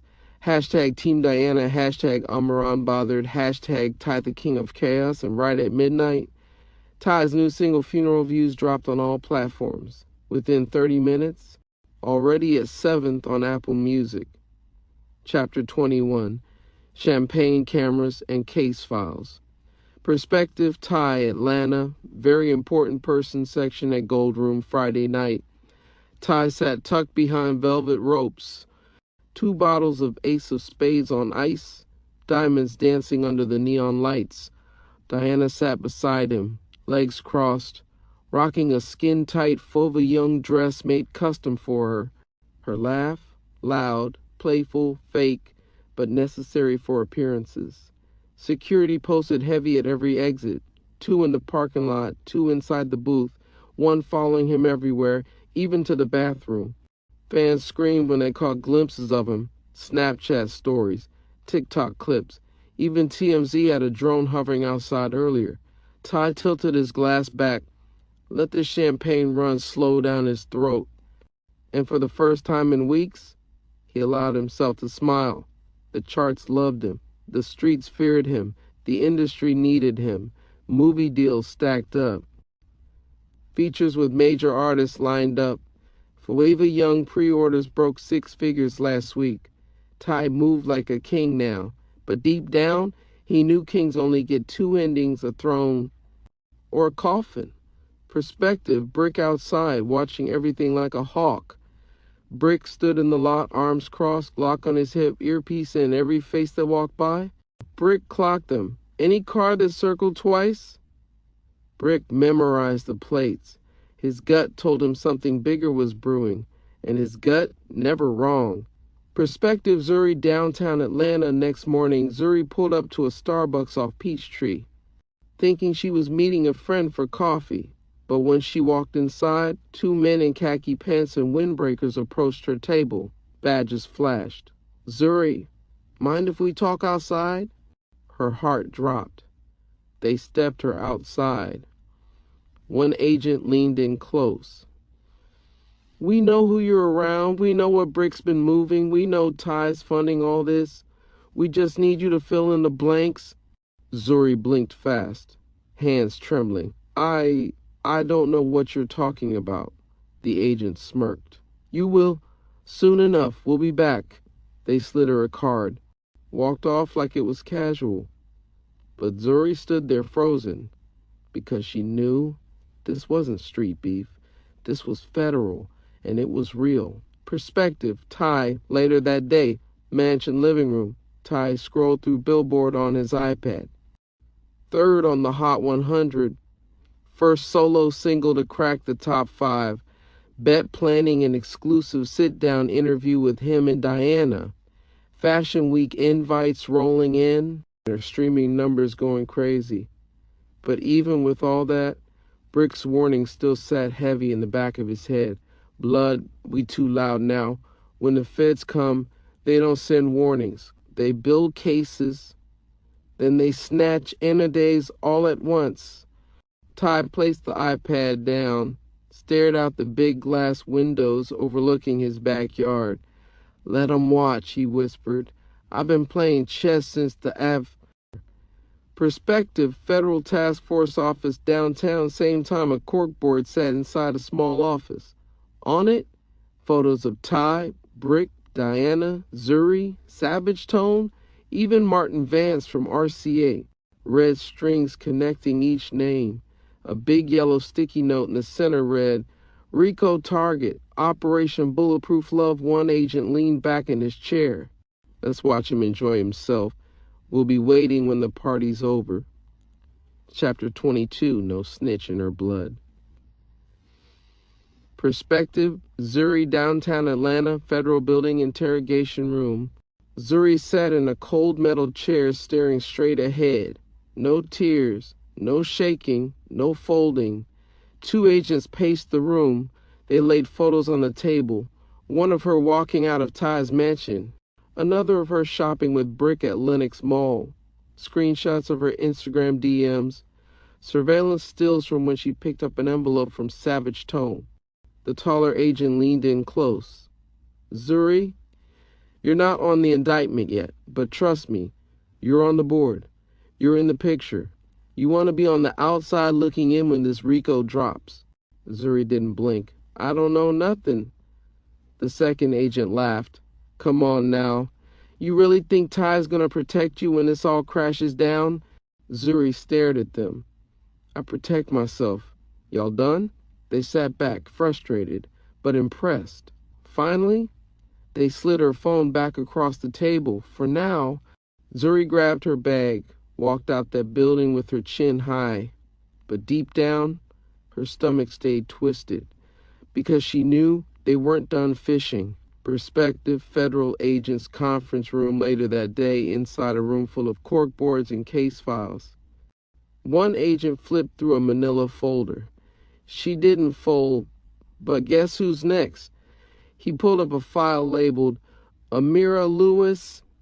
The younger agent grinned. Ex-girlfriend. On paper, perfect witness. Emotional attachment. Recently burned. And rising star with a record label. Pressure her through her contract if we need to. The lead agent nodded. Let's set up the meeting. Tomorrow, Perspective. Amira Studio, West LA, next morning. Amira sat in the vocal booth mid-session when Reese, her manager, stormed into the studio. Hey, yo, we got a problem. Amira pulled off her headphones. What now? Reese handed her a business card. Federal Bureau of Investigation, Organized Crime Division. They want to talk. Said it's about Ty. Amira's heart jumped. Her face stayed calm, but her hands shook as she stuffed the card into her purse. Perspective. Ty Atlanta later that night. Sat on his back patio, staring at the city skyline. Brick stood next to him. Zuri texted earlier. I stayed solid, but Brick had just finished telling him that the feds already had Amira's name on a watch list now. Ty lit his blunt. Blood, they getting desperate, Brick said. Ty nodded. That's what scared men do. But in his mind, Ty already knew. The industry loved him. The streets respected him. But the feds, they wanted to bury him, and for the first time he wondered who would crack first, his enemies in the streets or his enemies in the government. Chapter 23, New Mansions and New Moves. Perspective, Ty, Miami, private showing. Afternoon. Ty walked through the gates of a 15,000 square foot mansion in Miami Star Island. Infinity pool glowing blue, marble floors, 2 garages, one for the new Wraith, one for the Lambo. In his pocket, a receipt from Johnny Dang for the new platinum diamond grill that hadn't even cooled from the polishing wheel yet. His life? Different now. Movie roles pending, a billboard and 2 single, 2 reality show deals in the works, and a street rep that just wouldn't die. Brick stood near the glass balcony, scrolling through burner texts from Atlanta. Blood. Our next housewarming gonna feel like the Source Awards, Brick joked. Ty smirked. Perfect. Perspective. Zuri Atlanta, inside the new Benz Ty bought her. Zuri sat behind the wheel of her brand new white CLS 450 Benz. Diamond-studded Z chain around her neck, compliments of Ty. She still couldn't believe how fast things had changed. 1 minute, the feds were pressing her. Next minute, Ty had her in the W Hotel suite, slow music playing, him whispering how proud he was of her staying solid before taking her down right there on the silk sheets. Their chemistry was quick, messy, unexpected. But Zuri loved every second of it. Now, she was officially hanging with the crew more, running small errands for Brick, riding in convoys, showing up at VIP sections. In her mind, this was loyalty paying off. Perspective, Agent Miles and Agent Lander's federal building downtown Atlanta. Agent Miles Foster, 38, with the tight fading custom suits, sat inside the war room. Technically, FBI Organized Crime Division, unofficially, Brick's inside man. Miles pulled out his burner phone, typed a quick message. Feds about to approach Amira. Tell Ty to stay clear of LA for the next week. Sent. Then casually walked back into the briefing room like nothing happened. His partner, Agent Landers, a hard-nosed blonde from New Jersey, was still going through photos of Ty's crew. We're hitting Amira next, Landers said. Then Diana, Miles played it cool. Yep, Let's keep applying pressure. Inside, though, he knew exactly where that pressure was going. Perspective, Diana in New York before her VH1 shoot. Diana sat in her dressing room when two plainclothes agents appeared at her door. Her assistant panicked. But Diana fixed her lip gloss, turned her head sideways like she was posing for a shoot, and gave them her full pop star stare. Sorry, I'm late for glam, and I don't discuss my personal life, especially not without legal present. The agents fumbled. One of them even stuttered. By the time Diana stood and walked past them, all hips and perfume, both agents just stood there, starstruck. They didn't press, didn't threaten, didn't even get her full name, just stood there watching her leave like fans at a meet and greet. Diana smiled to herself. I'm too famous for y'all to play with me. Perspective, Paris, Miami, poolside, first introduction. Meanwhile, back in Miami, Ty walked out onto his new infinity pool deck where Paris, a tall, brown-skinned, green-eyed America's Top Model finalist, was already taking selfies in a neon bikini. Long weave, thick in all the right places. Energy loud, vibes messy. Brick leaned over to Ty. Blood, you gotta chill. Another one? Brick laughed. Ty shrugged. When you're hot, they flock. Paris turned, spotting Ty, and smiled wide. Ooh, you look better in person, she said, biting her lip. Ty just grinned back. Because at this point, the streets, the labels, the women, the industry, the ops, even the feds were all watching him, and Ty was loving every second of it. Chapter 24, Court Dates and Crosshairs. Perspective, Amira, downtown LA, Federal Building interrogation room. Amira sat with her arms folded tight across her chest, staring at the two agents across from her. Agent Landers led the questioning. We're just here for a conversation, Miss Lewis. We know you were close to Ty. You know his patterns, his people. Help us understand how he's moving now. Amira rolled her eyes. Close to Ty? Y'all sound like fans. That man don't even text me back. You think I know what city he's waking up in? Agent Miles stayed in the back. Texting Brick under the table, she clean, no info, feds reaching. Landers pushed harder. We heard Monroe made you an offer. We also heard your label deal isn't as secure as it looks. Amira laughed dry. Y'all done? Or y'all want to play TMZ next? They let her go, frustrated and empty-handed. The moment she stepped outside, her phone blew up. Bloggers already DMing her, asking if she was cooperating. She shook her head. This industry messy as hell. Perspective, Ty Miami, inside his home office later that day. Ty sat with a notepad and calculator, phone on speaker. Martin Vance's voice came through from LA. Listen, Blood, the clothing line's booming. Your streams are at a new peak.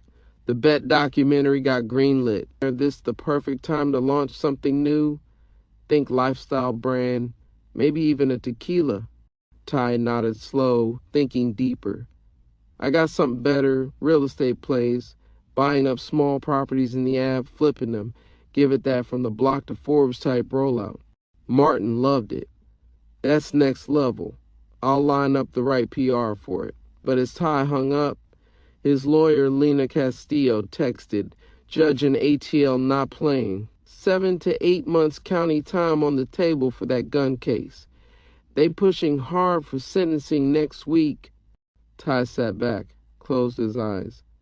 Because even while living in a Miami mansion with new cars and movie deals, Atlanta courtrooms still had his name in bright red letters. Perspective, Brick on the phone with Lena, same time. Brick stepped out to the mansion balcony. Listen, Lena, we not doing jail time. That's dead. We'll pay, we'll settle, we'll lean on whoever we gotta lean on. But Ty ain't sitting in no county for 8 months. Lena stayed calm. Brick, this judge, Been following Ty's career since Oakland. He knows the rap sheet, the past violence, the headlines. He's making it personal. Brick cursed under his breath. Do what you gotta do. Call me if you need money moved. Perspective. Monroe, Miami airport that night. Monroe stood at the private terminal of Miami International. Twin and Bino were gone, but now Big Mook and two Vegas street legends known as Rico and Cade stepped off the jet. All three stone-faced, trigger-happy. Monroe dapped them up. Welcome to the party. Perspective. Ty.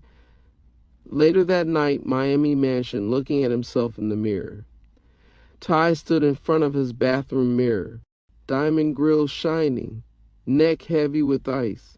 Phone blowing up with congratulations about his latest song climbing to first. Diana was out of town shooting a campaign. Zuri was downstairs asleep in the guest room. Paris had just left after another pool party. Yet, even with all this success, all Ty could think about was the court date next week. And who was going to die first, him or one of his enemies? Chapter 25, Steel Bars, Clear Vision, Perspective, Ty. Fulton County Jail, close custody, first night in. Ty sat on the edge of a thin-ass mattress, staring at the small, dirty window with no real view of anything but gray walls. The cell smelled like sweat, cheap soap, and broken dreams. 4 months, maybe 5 if they played games. Half of an 8-month sentence for the gun charge. The judge made it clear at sentencing, Mr. Barnes, you've dodged consequences long enough. This is about accountability and setting an example. Ty smirked at that. Because deep down, he knew this time they weren't burying him. They were just giving him time to rest. Perspective. Monroe, Vegas, private suite, 2 days after sentencing. Monroe sat back watching news coverage of Ty's sentencing. Perfect time to catch blood slipping inside, he told Rico and Cade. But when his inside contact from the jail called, the news wasn't what Monroe wanted. Nah, bro, that rapper ain't in general population. They got him in closed custody, PC. 24-hour lockdown, only comes out for showers and court dates. Worse, word on the tier was, Brick had 3 OGs on payroll inside already, making sure nobody even got close. Monroe cursed. All right, bet. We'll wait till he gets out. Ain't like he can hide forever. Perspective. Ty, 3 weeks in, inside his cell, Ty sat against the wall, doing push-ups in sets of 50, writing song lyrics on napkins with a dull pencil. Every night, he replayed everything in his head. The come-up, the ab, the music, the women, the betrayal, the enemies, the fake friends, and most of all, who was really for him and who wasn't. Perspective. Brick outside, driving through Buckhead, thinking deep. Brick drove solo through Atlanta, one hand on the steering wheel, the other on his burner, watching Ty blow up the past year, sitting courtside at Laker games, dropping platinum singles, buying $1 million cribs, taking trips to Dubai. And here Brick was, still playing shooter, still protecting, still taking orders. He loved Ty like a brother, but lately, he started wanting more for himself. Not on no snake shit, but just that deep hunger that comes when you've been the muscle for too long. Perspective. Ty, over the course of his bid, one by one visits, Zuri pulled up first. She walked in looking fly, holding back tears, told him she was staying solid. Ty thanked her with that same sly grin that made her fall for him in the first place. Diana pulled up once, looking famous as ever, more business convo than emotional, but still, she showed face. Martin Vance from RCA came next, talking business, making sure Ty's name stayed hot in the streets while he was locked. Brick came 3 times, and every time, he updated Ty on everything moving in Atlanta and Miami. Even Paris sent him a letter. Amira? She never came, not once. And Ty noticed Perspective, Ty last night before release, sitting on the bunk, thinking. Ty stared at the concrete ceiling. They thought this was gonna break me, but I'm coming out stronger, richer, colder. And next time, a lot of folks ain't making the next chapter with me. His mind drifted to Monroe, to Brick, to Zuri, to Diana, to Amira, and most importantly, to himself. Because this version of Ty, the post-jail, industry-tested, bulletproof, heartless Ty, was about to make the whole world pay attention again. Chapter 26, Welcome Home, Now Dodge Bullets. Perspective, Ty, Fulton County Jail, release day early morning. Ty stepped out of the front gate, fresh white tee, gray sweats, brand new white Air Force One second waiting on him, courtesy of Brick. The Atlanta air hit different, first breath of freedom in months. Brick stood by the curb, engine running, windows tinted, Glock in the door panel. Zuri sat in the passenger seat, sunglasses on, big smile. Her new Benz parked behind the Sprinter with 2 more cars full of security trailing. Ty tossed his small county-issued bag on the seat. Let's get to it. And just like that, he was back outside. Perspective, Monroe, Vegas, on the phone with his shooter in Atlanta. Monroe stood near the hotel window, shirt off, gold ropes swinging as he paced. Blood out yet? His Atlanta shooter, Cade, answered. Just walked out 10 minutes ago, but Brick riding heavy with him. They moving militant. I'm talking 2-car deep, shooters everywhere. Monroe cursed. We ain't done. Wait for the right window. Ty gotta touch the streets eventually. Perspective, Ty on the highway. First ride home, Ty sat in the back of the Sprinter, sliding through Atlanta, watching the skyline, mind racing. Brick updated him on everything during the ride. Blood streams went up 30% while you was gone. Reality show getting another season. Label throwing another bag your way for the next album. The Miami house still tight. Oh, and your BET Awards nomination came in while you was sitting. Ty smiled. Perfect timing, but the highlight? The streets were talking. Ty back, untouchable, did a bid and still top of the charts. Perspective, Diana, New York, glam shoot.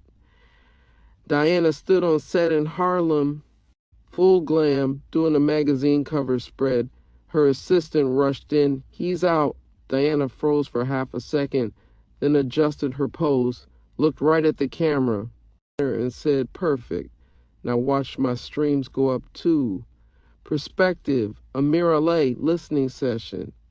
Amira sat in her label's private studio, surrounded by A&Rs.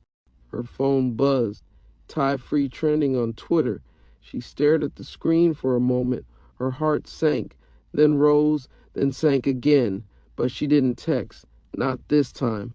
Perspective, Ty pulling up to the mansion that night. As Ty walked into the Atlanta mansion, Paris was already poolside in a bikini with some industry friends. Zuri sat on the balcony with a hookah, smiling hard when she saw him. Brick posted by the gate, still paranoid. And inside, Ty's new grill from Johnny Dang waited on the dresser, alongside 2 bottles of 1942 and a duffel bag full of back-end show money. The whole city buzzing. But Ty? He walked upstairs, sat on the edge of the bed, and sent one text to the whole crew. Next chapter. Let's work, let's war, let's win. Because this time, Ty wasn't playing with nobody. Not the streets, not Monroe, not the industry, not even love. Chapter 27, Snake in the Grass. Perspective, Ty inside the mansion. 2 weeks after release, Ty sat poolside at the Miami mansion. New shades, new chain.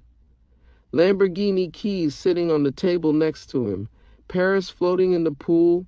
Zuri laying out on a lounger scrolling her phone. Brick was in Atlanta tying up loose ends. Ty's phone blew up every hour now. Booking agents, producers, fashion labels, movie roles, everything felt right. But under all the success, Ty's gut kept itching, like something or someone was off. Perspective, Brick back in Atlanta with Savage Tone. Brick sat in the back of a small bar on Edgewood. Savage Tone leaned in low. Blood, you ain't hear this from me, but word on the street, somebody close to Ty been leaking info. Brick's face stayed cold. Who? Tone shrugged. Ain't pinpointed yet, but funny thing, right after Ty touched down, Monroe's shooters started popping up at spots Ty was supposed to be at, like they getting fed real-time location drops. Brick sat back, mind running. Gotta be somebody inside. Perspective, Ty Miami. Phone call with Brick that night. Blood. Somebody moving funny, Brick said flat over the phone. Ty stood on the second floor balcony, looking out over the city lights. You sure? Positive. I'm digging now. Give me a couple days. Let me confirm before we start knocking chess pieces over. Ty nodded to himself. Handle it. But deep down, he already knew. Somebody I love or somebody I pay about to make me turn cold for real. Perspective, unknown betrayer, unnamed for now, texting from a burner. Somewhere in Midtown Atlanta, a burner phone lit up. The mystery crew member typed fast. Ty in Miami. Moving light at night. No extra shooters at the mansion after midnight.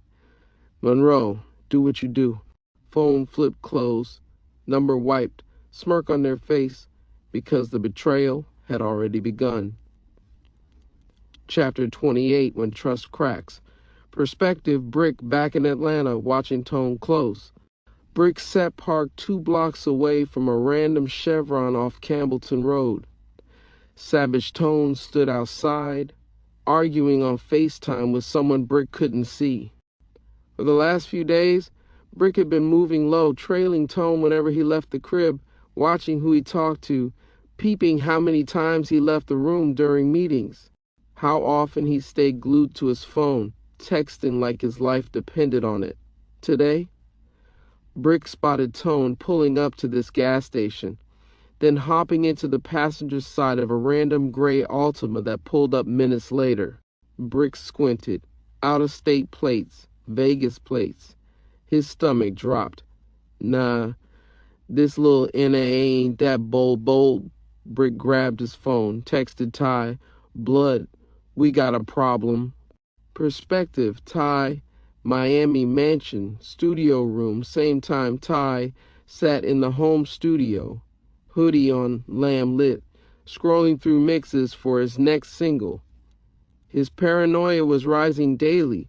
Zuri noticed, Paris noticed, even Diana mentioned it during their last FaceTime.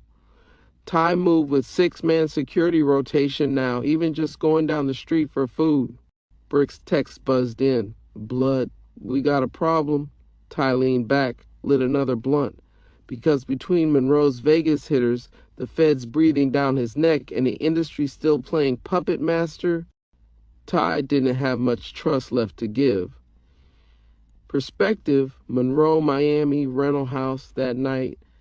Monroe sat in a rental house on the outskirts of Little Haiti, plotting. Big Mook, Rico, and Cade sat around the table, cleaning pistols, checking magazines. Savage Tone's latest text hit Monroe's phone. Security light tomorrow night. Ty doing a private dinner off Collins Ave. No extra shooters after 10 p.m. Monroe grinned. Perfect. Tomorrow night we make it happen. Perspective, Brick Atlanta. Burner phone conversation with Ty. Brick ducked inside a parking garage. Low visibility, face tight. Blood, I've been watching Tone. He moving like a rat. Linking with out-of-towners. Texting too much. And it ain't adding up. Ty paused on the line. You sure? Positive. Ty exhaled slow. Then line it up, but keep it quiet for now. Let me get through tomorrow. Then we clean house. Brick nodded. Perspective, Ty later that night in his room, alone. Ty sat in bed, scrolling through old videos on his phone. Studio sessions, tours, laughs with Brick, late night moments with Diana, random clips of him and Zuri joking around poolside, even old FaceTimes with Amira before everything turned cold. The more he watched, the colder he felt, because the truth was the walls were closing in, but tomorrow, either Monroe or somebody inside was going to bleed for it. Chapter 29, Unfinished Business. Perspective. Ty, late night, Miami, inside the Sprinter. Ty sat in the back of the Sprinter, hoodie on, phone in hand, staring at Amira's number for at least 10 minutes. Brick had just updated him on Savage Tone. Monroe's shooters were moving in Miami now, a label blowing up his phone about press runs. But none of that mattered in this moment, because all Ty could think about was her, Amira.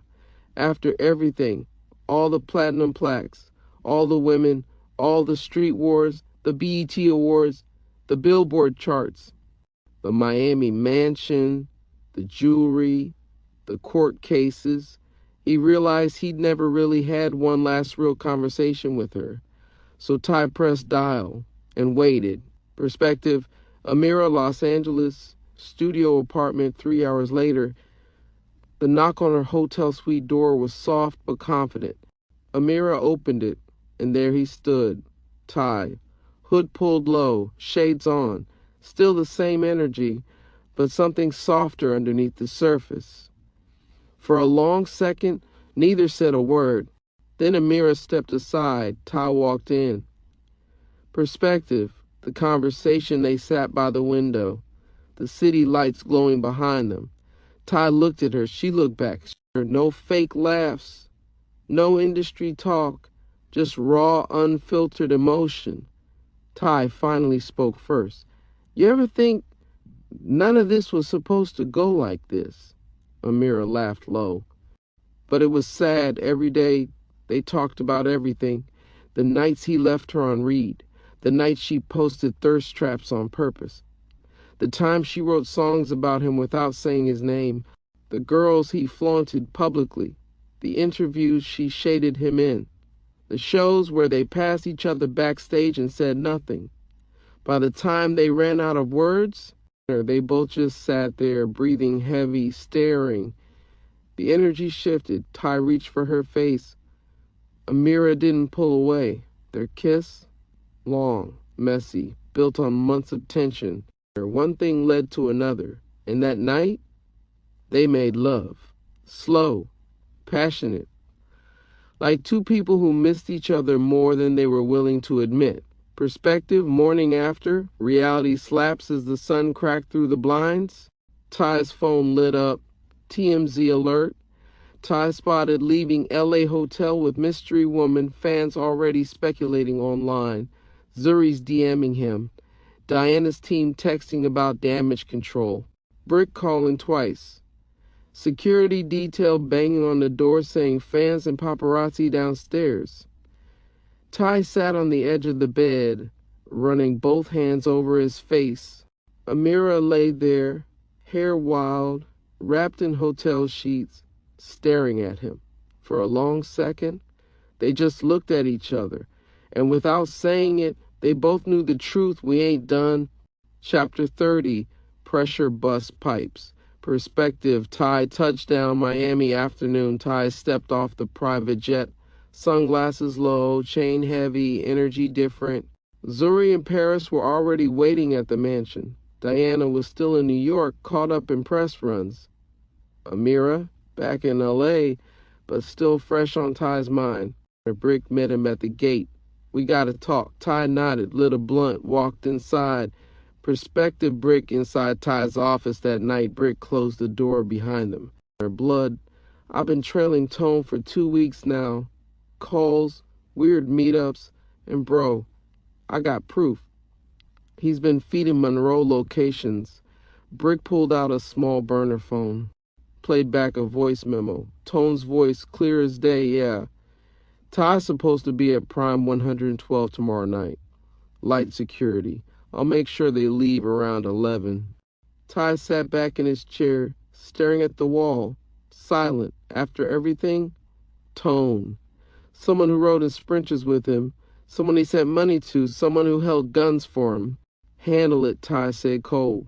Brick nodded. already on it. Perspective, Monroe, rental spot, Little Havana playing the hit. Monroe paced the floor with Big Mook, Cade, and Rico.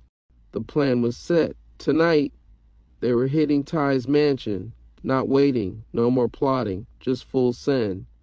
Savage Tone had texted Monroe the perfect window. Security rotation changing at 1:30 a.m. Front gate wide open for 15 minutes. Monroe smiled. That's all we need. Perspective, Ty upstairs walking past Paris and Zuri late night. Ty moved through the house with his burner tucked in his hoodie. Brick was already loading up. Zuri sat in the living room watching a movie, clueless. Paris was poolside taking selfies. The calm before the storm. Ty grabbed his phone, sent a quick text to Brick. We flipping the play. Let's use the setup. Turn it back on him.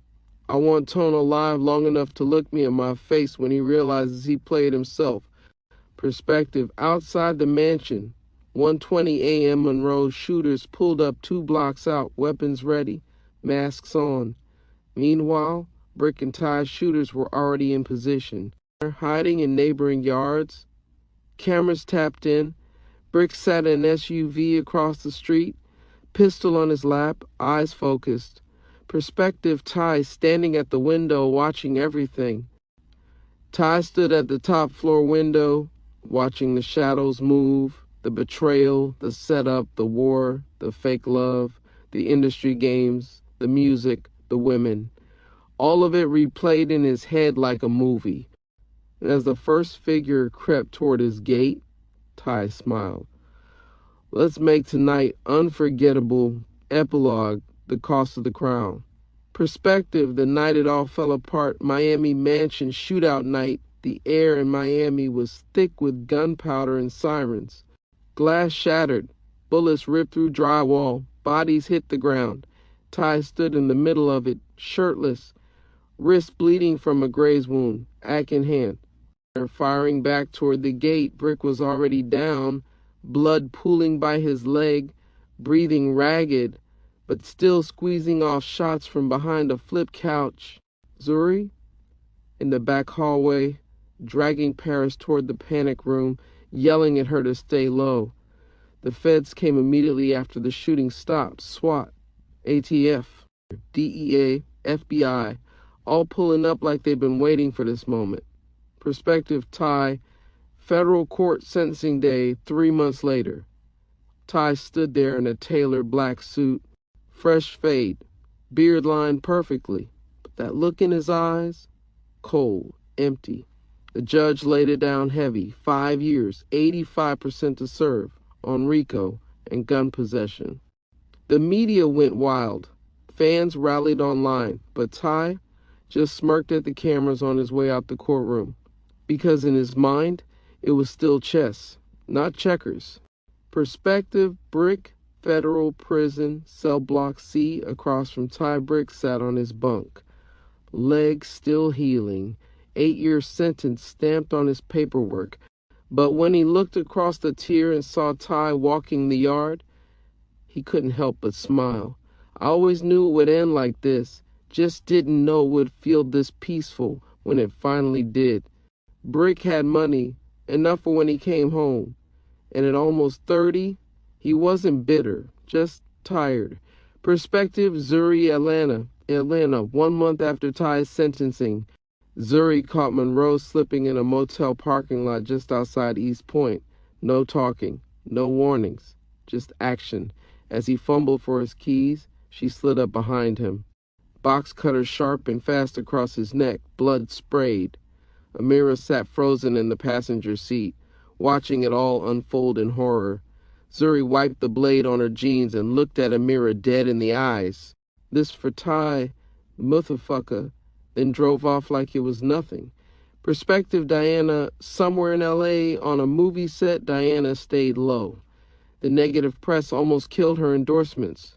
But behind the scenes, she kept cutting quiet checks to Ty's lawyer, still loved him, still loyal in her own selfish way. But publicly, she stayed gone. Perspective, Amira backstage, New York, Broadway debut. Amira's career stayed afloat. some minor acting roles, a few TV appearances, enough to keep her name in rotation.